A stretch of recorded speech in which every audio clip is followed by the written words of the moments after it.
Actualmente estoy rompiendo alrededor de 200 acuerdos de confidencialidad al publicar esto aquí, incluidos algunos que estipulan décadas, si no más tiempo de cárcel para mí y cosas peores, pero, francamente, lo que me pase no es tan importante como hacer correr la voz. Haciendo llegar esta advertencia a todos los que viven en los Estados Unidos y quizás en toda América del Norte. Si intento filtrar la información que tengo en cualquier otro lugar, las personas a cargo de asegurarse de que cosas como esta no salgan a la luz la detectarán en un instante y la borrarán de Internet por completo. Entonces, estoy publicando esto aquí, en un lugar que es uno de los últimos que posiblemente buscarían, con la esperanza de que lo vea suficiente gente y puedan advertir a otros, mientras todavía hay tiempo. No les voy a decir mi nombre real ni para qué empresa trabajo, ya que eso sería detectado por aquellos que buscan este tipo de cosas en Internet y haría sonar las sirenas de advertencia por todas partes. Junto con los nombres de otras personas que tendré que usar, se cambiarán por nombres falsos. Pero lo que puedo decir es que soy un científico de muy alto nivel que trabaja en una corporación que se ocupa en gran parte de genética e ingeniería genética, entre otras cosas. Uno que tiene mucha notoriedad y reconocimiento en el mundo. Hace aproximadamente 2 años, mientras el resto del mundo estaba bloqueado debido a la pandemia, el gobierno federal, específicamente el Departamento de Defensa, se acercó a la empresa para la que trabajo, para ayudar en un proyecto ultrasecreto que estaban llevando a cabo para algo que el papeleo conocido como Proyecto Varanus. Son alrededor de media docena de científicos y genetistas, incluido yo mismo, fueron seleccionados por nuestro conocimiento, habilidad, velocidad de trabajo y, lo más importante, la capacidad de mantener la boca cerrada. Nos sentaron en la sala de conferencias de nuestro edificio, y después de dar solo una vaga interpretación de en qué tarea deseaban que los ayudáramos, en palabras del títere que habló de ellos 3, para ayudar con nuestro proyecto a escala genética, nos metieron en las narices un acuerdo de confidencialidad tras otro para firmar. La única razón por la que no cuestionamos fue por la cantidad de ceros que nos dijeron que estarían en nuestros cheques de pago personales. Seríamos ricos más allá de nuestros sueños más locos. La codicia siempre vuelve loca a la gente. Después de darnos 24 horas para poner nuestros asuntos en orden, nos metieron a todos en la parte trasera de un helicóptero Sikorsky y nos llevaron al aeropuerto local, donde nos subieron a un C-130 militar. No nos dijeron a qué estado nos dirigíamos, y la mayoría de nosotros estábamos demasiado entusiasmados con el dinero y la oportunidad como para preocuparnos, murmurando con entusiasmo entre nosotros durante todo el transcurso del vuelo de 6 horas. Aterrizamos en un aeródromo privado, uno que estoy bastante seguro de que no está en ningún mapa de aviación, y nos condujeron a un gran edificio de 3 pisos hecho de metal negro justo a la derecha de la pista. Esto resultó ser el cuartel, lo que se convertiría en nuestro hogar en el futuro previsible. Y no éramos los únicos allí.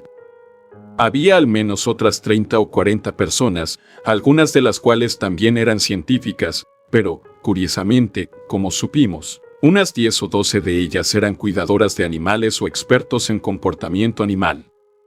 Así que cualquier cosa que estemos haciendo tiene que ver con animales, me susurró Yurik, un trasplante ruso, colega científico y amigo mío, mientras los peces gordos nos recogían a todos después de dejarnos caer nuestros efectos personales.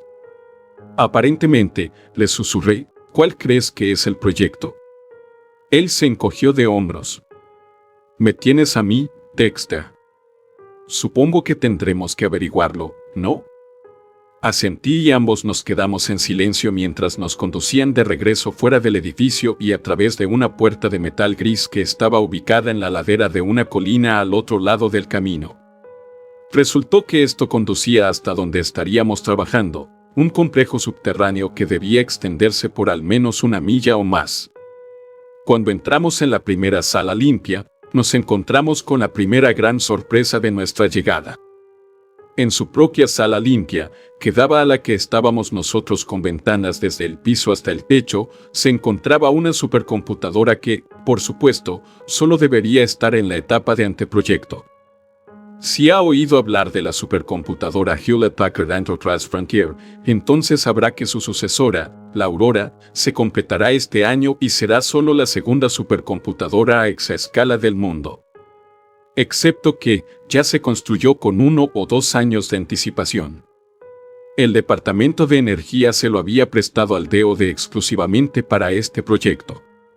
Todos susurramos en voz baja mientras uno de los hombres recitaba las especificaciones del sistema, que me saltaré porque muchos de ustedes no las conocerán ni las entenderán.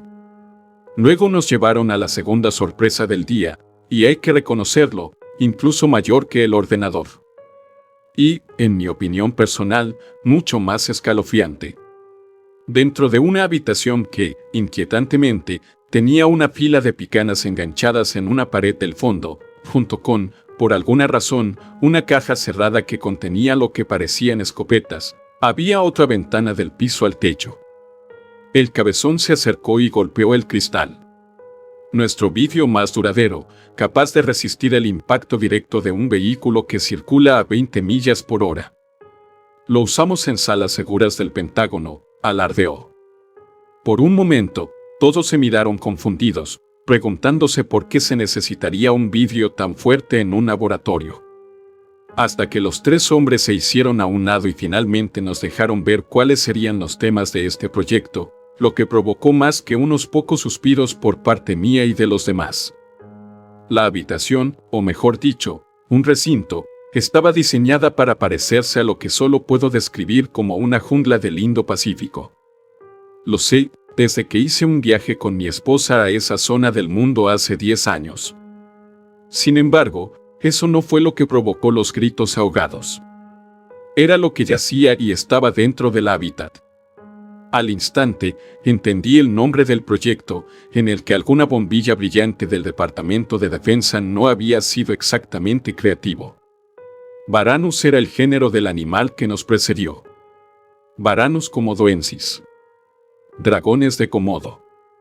Por lo que pudimos ver, eran unos 7 u 8. Algunos estaban sentados y tomando el sol bajo las luces artificiales montadas en el techo, mientras que otros caminaban perezosamente, con riachuelos de baba colgando de sus bocas.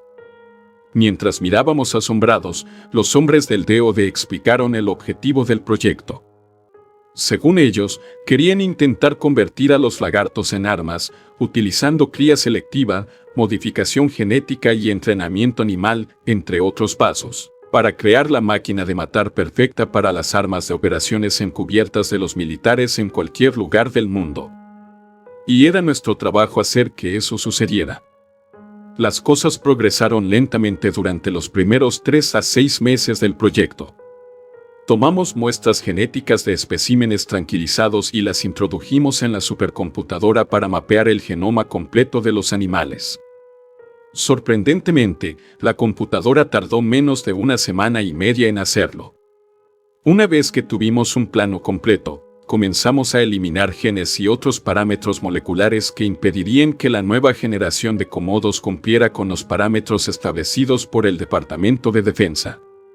No diré todo lo que hicimos, pero, por motivos de necesidad, les contaré algunos de los más importantes. La mayoría de los lagartos son de sangre fría, lo que significa que no pueden regular el calor de su propio cuerpo y necesitan el sol para calentarse. Casi todos los lagartos son así, a excepción de uno. El tegu blanco y negro argentino es el único reptil conocido que puede regular su propio calor corporal y, por lo tanto, sobrevivir en climas fríos sin permanecer completamente inactivo. Utilizando la ingeniería genética, pudimos almacenar el gen del tegu hasta el punto de que pudiera permanecer completamente activo durante los meses de invierno y los climas fríos. También eliminamos genes que limitaban la capacidad de los Komodo para ver distintas formas e insertamos otros que también aumentaron su rango visual, permitiéndoles poder ver al menos a media milla de distancia de ellos. Insertamos genes de camaleón para permitir que las criaturas se camuflaran naturalmente en cualquier lugar en el que fueran arrojadas. También aumentamos su sentido del oído y el olfato, además de aumentar la densidad de su piel para que, salvo una bala de .50 BMG o más, poco pudiera penetrar sus pieles. Sin embargo, lo más importante que quería el Departamento de Defensa era una mayor agresión. Los dragones de Komodo ya son agresivos y territoriales por naturaleza, pero para ellos eso no era suficiente. Y para ello, insertamos el gen de testosterona de un tiburón toro, que tiene algunos de los niveles de testosterona más altos del reino animal, para aumentar su ferocidad. Finalmente, se alcanzaron todos los parámetros que nos habían fijado y, a través de un complicado proceso en el que no entraré por razones de tiempo, comenzamos a insertar los nuevos genomas en las nidadas de huevos que pondrían las hembras, para luego devolverlos a su lugar. Anida en el hábitat. Unos meses más tarde, nacieron los primeros dragones de Komodo genéticamente modificados. Y fueron un completo puto desastre. Algunos de los animales nacieron con mutaciones que los hicieron morir rápidamente, como la falta de 2 patas o, en un caso, 2 cabezas. Nos dimos cuenta de que habíamos cometido un error y volvimos a la mesa de dibujo. Después de verificar 2 veces y, para estar seguros, verificar 3 veces nuestro trabajo, intentamos nuevamente con una nueva nidada de huevos. Cuando el segundo embrague comenzó a temblar y temblar, todos, desde nosotros, los genetistas, hasta otros científicos y expertos en animales, e incluso los 10 hombres del personal de seguridad, se reunieron alrededor de la ventana con anticipación. El primer huevo se rompió y una cabeza negra asomó de él, su lengua entrando y saliendo de su boca, saboreando el aire. Unos momentos más tarde, más empezaron a hacer lo mismo, y cuando el primero salió del huevo, aparentemente libre de mutaciones, todos nos miramos unos a otros y aplaudimos, animamos, nos damos palmaditas en la espalda y nos damos la mano. «Felicitaciones, Dexter», dijo una conductista animal llamada Michelle, sonriendo y dándome un abrazo. Desarrollé una relación amistosa con ella y rápidamente nos hicimos amigos. «Gracias, Michelle», le dije, sonriéndole en respuesta, «pero ahora viene la prueba del tiempo, para ver cómo les va a medida que crecen y maduran». Ella asintió y nos volvimos para felicitar a más colegas. Sin embargo, si hubiéramos sabido entonces lo que hacíamos ahora, probablemente habríamos intentado incinerar toda la habitación mientras tuviéramos la oportunidad. A partir de entonces, los animales maduraron a un ritmo increíblemente rápido, alcanzando la madurez sexual completa en menos de 1 año en lugar de los 8 o 9 años normales, debido a la modificación genética. Pronto ocuparon una gran cantidad de espacio en el hábitat, como los 7 ejemplares que sobrevivieron hasta la edad adulta. 4 machos y 3 hembras crecieron mucho más que sus padres naturales, alcanzando longitudes de unos 14 pies y probablemente pesando más de 500 libras. Notamos algunas adiciones nuevas a los komodos de primera generación, como los llamamos para distinguir entre los animales normales y ellos, como que sus dientes tienen un borde dentado más parecido a un tiburón debido a los genes del tiburón toro, y un ojo parecido al de un mamífero debido a los genes del chimpancé para la vista. Su color natural de piel era negro oscuro, mucho más oscuro que el de sus padres. Y cuando se camuflaron por primera vez, fue un espectáculo que nos dejó boquiabiertos de asombro. Habíamos creado, efectivamente, una nueva subespecie del animal. Ahí fue donde empezaron los problemas. Verá, después de felicitarnos por nuestros logros, el DOD nos ordenó comenzar el proceso de capacitación lo antes posible. Se avecinaba una escaramuza militar y querían darles a los animales un ensayo, dentro de unos 7 meses. Y así, Michelle y el resto de los expertos en animales intentaron entrenarlos para atacar cuando se les ordenara. Al principio, parecía que respondían bien a las órdenes, pero rápidamente se agotaron, ignorando las señales verbales y visuales. Para empeorar las cosas, terminaron volviéndose contra sus padres, matando y devorando a los 8 animales naturales durante una noche, lo que nos llevó a entrar al laboratorio a la mañana siguiente y encontrar el vidrio salpicado de sangre y vísceras. Los komodos habían sido absolutamente crueles en las grabaciones, moviéndose en manada para atrapar a un animal a la vez en un rincón antes de literalmente destrozarlo. Esto nos hizo reflexionar, ya que no recordábamos haber introducido ningún gen de mayor inteligencia en los animales, y el comportamiento de caza en manada no solo era un signo de inteligencia, sino también un comportamiento que no se observa en los dragones de Komodo. Todos intercambiaron miradas nerviosas ante esta revelación. Fue entonces cuando ellos cambiaron. Comenzaron a volverse francamente inquietantes, si soy honesto. Entramos en la sala de observación del hábitat y encontramos a los animales inmóviles como una piedra. Aún así, a excepción de sus ojos, que parecían seguirte por toda la habitación, unos que comenzaron a parecer demasiado humanos y comprensivos. Ahora sé que estaban aprendiendo nuestros patrones, nuestros movimientos, olfateando debilidades y espacios vulnerables. Demonios, podrías estar a 2 habitaciones de distancia y aún sentir sus ojos sobre ti a través de las muchas capas de vidrio. También comenzaron a camuflarse cada vez más, pareciendo aprender a esconderse de manera efectiva. Cuando estaban quietos, era casi imposible distinguirlos del fondo. Era casi exactamente la forma en que se comportaba el Indominus Rex de Jurassic World, solo que había muchos, no solo uno. Nos comunicamos con el Departamento de Defensa para explicar nuestras preocupaciones, pero fueron dejadas de lado como si fueran papel. El hombre que habló por teléfono nos dijo que los 3 que nos habían traído aquí hace más de un año regresarían en 2 semanas para observar los especímenes. Eso es definitivo, finalizó la voz ronca, antes de colgar. No estábamos seguros de qué hacer. Los animales no habían sido entrenados, y su comportamiento extraño y espeluznante comenzaba a sembrar en el fondo de nuestras mentes los primeros hilos de duda sobre lo que habíamos hecho. Habíamos estado demasiado ocupados concentrándonos en lograr nuestros objetivos sin detenernos a pensar en las consecuencias, y también preocupados por el dinero que ganaríamos. Pero intentamos alejar esos pensamientos.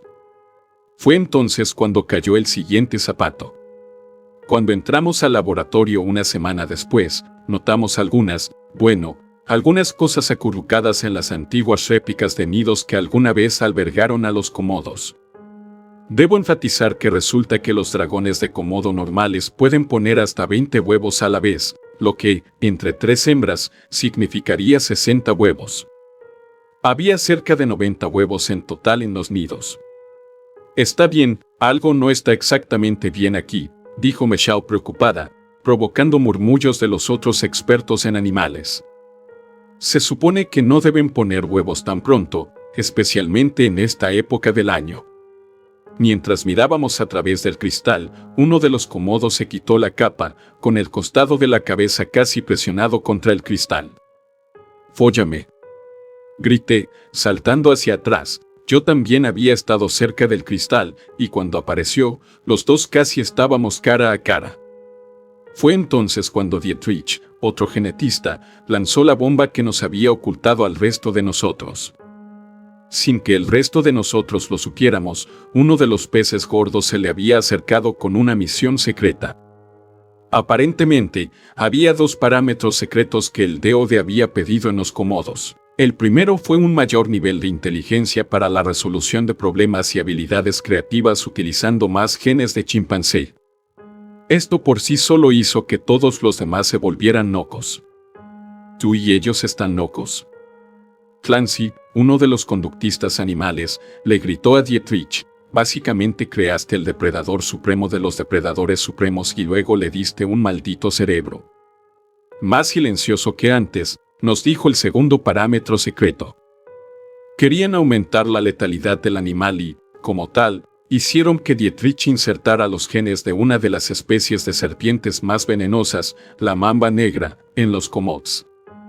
Un mordisco de los animales sería suficiente para insertar suficiente veneno para matar a 20 hombres adultos.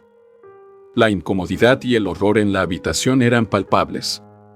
Caminé silenciosamente hacia el hombre y le pregunté, con voz un poco temblorosa: ¿tienes alguna idea de qué tipo de monstruo has creado? Se limitó a mirar al suelo y no dijo nada.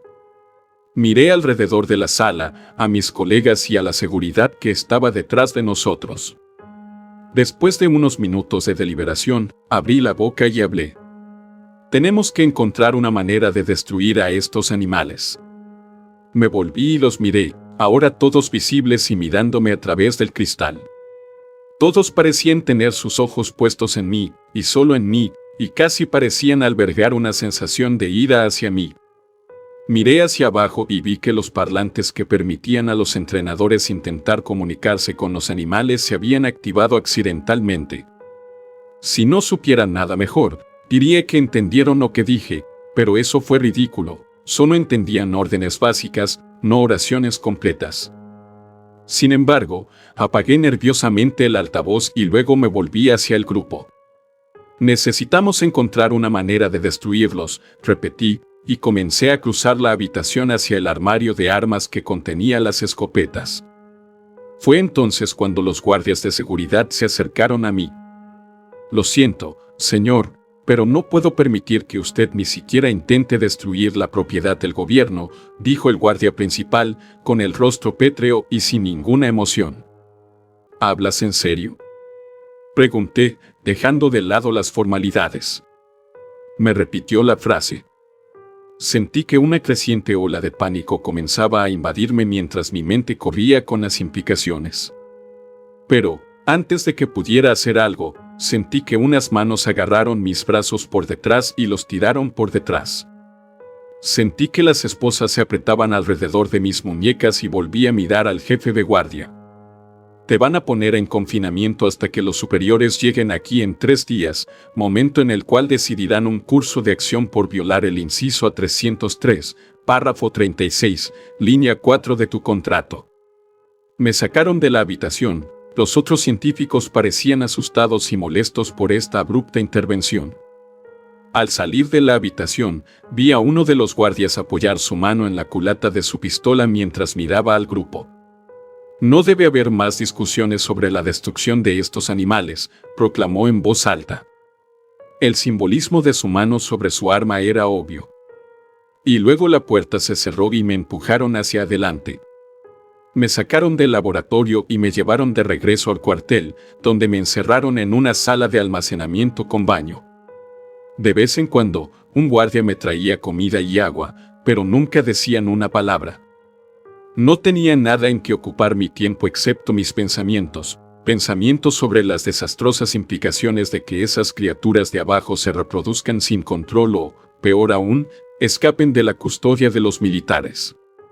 3 días después, mientras estaba sentado en el suelo con la cabeza entre las rodillas, escuché que la puerta se abría y miré hacia arriba para ver a los guardias en la entrada. Detrás de ellos yacían 2 hombres vestidos con uniformes de combate y portando rifles de asalto, y junto a ellos estaban los 3 peces gordos, todavía vestidos con sus elegantes trajes negros y corbatas. Me sacaron del armario y me sujetaron por los brazos frente a los 3. Doctor, comenzó uno de ellos, sacudiendo lentamente la cabeza, nos decepcionas, chasqueó la lengua. Pensamos que usted, entre todas las personas, reconocería la importancia de un proyecto de este tipo. La capacidad de crear el soldado perfecto, uno que signifique no arriesgar vidas humanas y ganar batallas de manera mucho más eficiente. Negué con la cabeza. Lo que no entiendes es que, si mantienes vivos a esos animales, corres el riesgo de que ocurra algo mucho peor y más desastroso para la zona, diablos, el país y tal vez incluso el continente. Pero él no escuchó. Me saludó con la mano. Acompañe al buen doctor con nosotros para asegurarnos de que no haya nada de qué preocuparse, dijo con desdén, y ya se estaba alejando. Esta vez, entre los 2 policías militares armados con rifles, me llevaron de regreso del cuartel al laboratorio. Cuando cerraron la puerta detrás de nosotros, uno de los hombres vestidos con traje cerró la puerta presionando su mano en un escáner al pie de las escaleras que no había notado antes. Cuando entramos, todas las miradas se volvieron hacia nosotros y pude ver que los guardias los habían estado obligando a continuar trabajando bajo presión. Muchos parecían no haber dormido en 2 días. Por orden del pez gordo, nos obligaron a todos a entrar en la sala de observación. Cuando entramos, noté algo que casi me derribó. Solo había 2 cómodos visibles en el centro de la habitación. Ambos yacían desplomados de lado, con los ojos abiertos y sin ver. Al instante, el hombre de traje se volvió hacia los guardias y su rostro se puso rojo. «Permitiste que 2 de ellos murieran», le gritó al jefe de seguridad. El rostro del hombre palideció mientras miraba confundido. «No, señor», tartamudeó, «estaban levantados y moviéndose hace menos de 1 hora». Pero el hombre de traje no se sintió reconfortado. Se volvió hacia Michelle y Clancy. «Ustedes 2 van a entrar allí, bajo la supervisión de 2 de los guardias, y van a intentar revivir nuestra propiedad, siseó. Comenzaron a protestar, pero entonces el hombre volvió a gritar. «Si no haces lo que te ordenan, por el poder que me otorga tu contrato, tendré la capacidad de ejecutarte por insubordinación». Los 2 conductistas animales parecieron sorprendidos por las palabras del hombre, pero aún así no se movieron. No hasta que el equipo de seguridad sacó las pistolas de sus fundas. Michelle comenzó a llorar y Clancy intentó consolarla. Pero el hombre de traje avanzó, los agarró a los 2 y los empujó bruscamente hacia la puerta del hábitat. «Ahora», ladró. Michelle me lanzó una última mirada, con los ojos enrojecidos por las lágrimas y el miedo, y luego, con los 2 guardias de seguridad sosteniendo picanas detrás de ellos, los obligaron a entrar en el hábitat. Cuando aparecieron al otro lado del cristal, me acerqué al hombre del traje, la rabia y el pánico me invadieron. «Esta es la puta idea más estúpida, idiota. Solo hay 2 a la vista, y había». Me interrumpieron cuando algo se estrelló contra un lado de mi cabeza. Mi visión se volvió borrosa y me desplomé sobre el suelo de metal. «Cállate», dijo el hombre de traje, indicándole al policía que había usado la culata de su rifle para golpearme que me levantara. Mientras lo hacían, levanté la vista y vi a Michelle arrodillada junto a uno de los comodos, con la visión borrosa. Un pensamiento cruzó por mi mente, uno que atravesó mi cerebro como un relámpago y envió cubos de hielo con escalofríos que recorrieron mi columna. Tienen la inteligencia de los primates, tienen habilidades para resolver problemas, nos estuvieron observando todo el tiempo, trabajan en equipo. Levanté la cabeza de golpe, gritando. «Michelle, aléjate de eso, es una emboscada». Pero ya era demasiado tarde. Mientras me miraba, con los ojos muy abiertos por la comprensión y el terror, el comodo dejó de actuar como zarigüeya y se lanzó hacia adelante más rápido de lo que creía posible con las mandíbulas abiertas. Se cerraron alrededor de la cabeza de mi colega y la oí empezar a gritar, un grito agudo e interminable que perforó mis oídos incluso al otro lado del cristal. Al mismo tiempo, los demás se quitaron el camuflaje y saltaron hacia Clancy y los 2 guardias. Intentaron levantar sus picanas, pero no pudieron moverse lo suficientemente rápido porque 3 de ellas los abrumaron y los arrastraron al suelo. El otro comodo que fingía ser zarigüeya había saltado sobre Clancy. En unos instantes, el cristal quedó manchado con las salpicaduras de sangre de mis compañeros y los guardias. «Cierre la puerta», gritó el hombre del traje, habiendo abandonado todo rastro de valentía. Pero, de nuevo, ya era demasiado tarde, ya que con una mezcla de silbidos y gruñidos bajos, las 7 máquinas de matar genéticamente diseñadas salieron corriendo del recinto y comenzaron la matanza. Aunque no me quedé a verlo. Cuando vi que los 4 en el recinto estaban perdidos, me di vuelta y, con la cabeza todavía balanceándose por el golpe de la culata del rifle, corrí tan rápido como pude lejos de la habitación. Vi a algunos otros de mis colegas hacer lo mismo y escuché el sonido penetrante de múltiples pistolas y rifles disparados detrás de mí. Junto con los gritos. Dios, los gritos. Era como escuchar el fondo de una película de terror durante una desagradable escena de asesinato, solo que esta vez el horror era muy real. Pensé rápido cuando escuché el ruido de garras sobre el metal en algún lugar detrás de mí. Y hice lo único que pude. Subí a mesas y estanterías, hasta que pude subirme a algunos tubos y conductos de aire montados en el techo. Estaba lo suficientemente alto, que incluso si pudieran saltar, lo cual descubrí unos segundos más tarde que podían, ya que saltaron casi 5 pies del suelo hacia mí, No sería lo suficientemente alto como para que pudieran alcanzarlo. A partir de ahí, todo lo que pude hacer fue mirar. Observé con horror cómo los comodos se agruparon como una manada, moviéndose por las instalaciones para matar a los pocos colegas míos y a los guardias que habían escapado de la carnicería inicial. Siempre los encontraban, sin importar dónde estuvieran. Los olfatearon y pudieron detectarlos escondidos en lugares que a la mayoría no se les ocurriría mirar. Muy pronto, todo el laboratorio quedó salpicado de sangre en el suelo y las paredes. Parecía que habían intentado hacer su propia versión macabra de una pintura de Jackson Pollock. Pero lo más aterrador fue cuando llegaron a un casillero en el que se había escondido el último guardia. Sé que esos animales nunca antes habían visto la puerta de un casillero. Pero, de alguna manera, uno trepó ligeramente sobre el metal, usando sus garras para engancharse en las ranuras, giró ligeramente la boca hacia un lado y agarró la cerradura entre los dientes. Lo levantó suavemente y su peso abrió la puerta del casillero.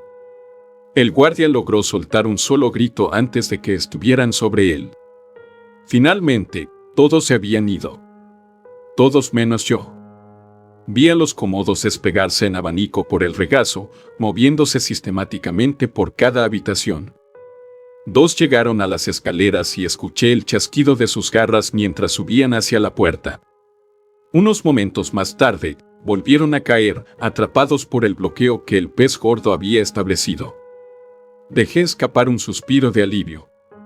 Pero rápidamente murió en mi garganta cuando vi a uno, el que tenía que ser el líder de la manada, moverse con una velocidad que no sabía que podían poseer y arrastrarse de regreso a la sala de observación. Hubo un sonido repugnante de carne y huesos desgarrándose durante 1 o 2 minutos. Luego reapareció, atravesando el laboratorio con algo en sus mandíbulas. Me esforcé por ver, luego jadeé al darme cuenta de lo que era. Era la mano y la muñeca del hombre de traje, la criatura lo había arrancado de su cadáver. Mi mente se aceleró mientras lo veía moverse hacia las escaleras nuevamente. Por favor, no, pensé, por favor, no dejes que sea tan inteligente. Mi corazón se hundió en mi estómago cuando vi al comodo llegar al panel al lado de las escaleras, subir y usar sus patas delanteras para mantenerse en su lugar. Muy suavemente, sacó la mano del traje de su boca, dejándola caer con la palma hacia abajo sobre el escáner. Después de un segundo, la voz de una mujer robótica habló por toda la instalación. Se levantó el bloqueo. Todas las puertas de salida ahora están abiertas, mierda, susurré mientras lo veía caer al suelo y, moviéndome al frente, guié a los 7 escaleras arriba. Un minuto después, sentí que la presión del aire en el laboratorio cambiaba, lo que indicaba que habían logrado abrir la puerta. Después de unos 30 segundos, se detuvo. Salieron. Ese fue el pensamiento que se repitió una y otra vez en mi mente. Salieron. Oh, Dios, no, salieron.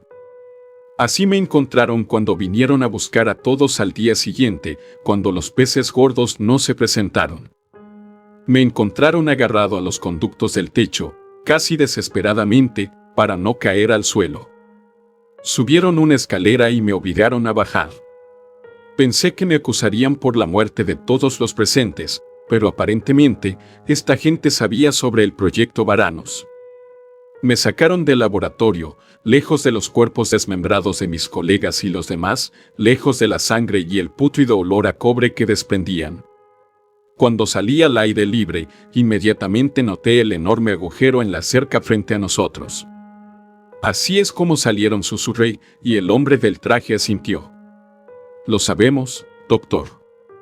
No te preocupes, los encontraremos. A partir de ahí, se aseguraron de que estaba bien y luego me hicieron firmar cada vez más acuerdos de confidencialidad, afirmando que no diría una palabra sobre lo sucedido.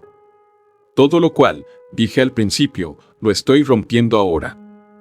Sí, me compensaron económicamente por lo que viví, más dinero del que jamás habría que hacer con él. Dinero por su silencio. Pero no puedo quedarme callado sobre esto. Por 2 razones.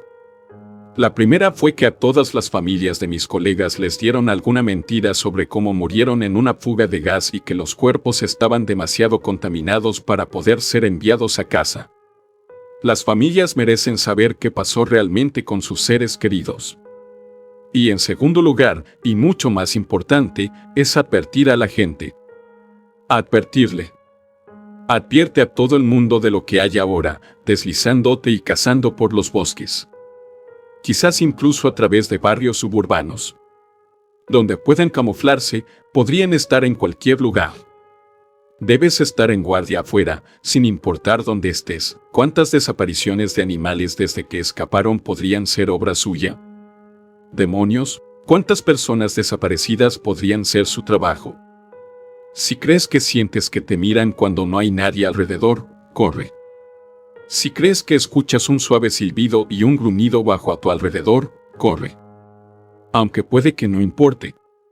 Donde son tan rápidos, incluso si corres, lo más probable es que te atrapen y, bueno, ya sabes lo que sucede después. Pero eso no es lo que más me asusta. Eso no es lo que me hace mirar fijamente el ventilador de techo de mi habitación sin poder dormir. Los huevos en el hábitat fueron destruidos por los militares. Ellos se encargaron de eso. Pero los comodos todavía pueden reproducirse. Y vimos cómo 90 huevos surgieron solo de esos 7 animales, esas 3 hembras. Pueden reproducirse muy rápidamente y lo harán. Y cuando se reproduzcan, se extenderán como la pólvora, pudiendo vivir tanto en climas cálidos como fríos. Y como ya casi estamos en abril, es casi el mejor momento para aparearse y poner sus huevos. ¿Qué nacería este otoño? Es decir, si su temporada de reproducción no fuera tan bien alterada genéticamente. Todo lo que puedo decir es que lo siento mucho.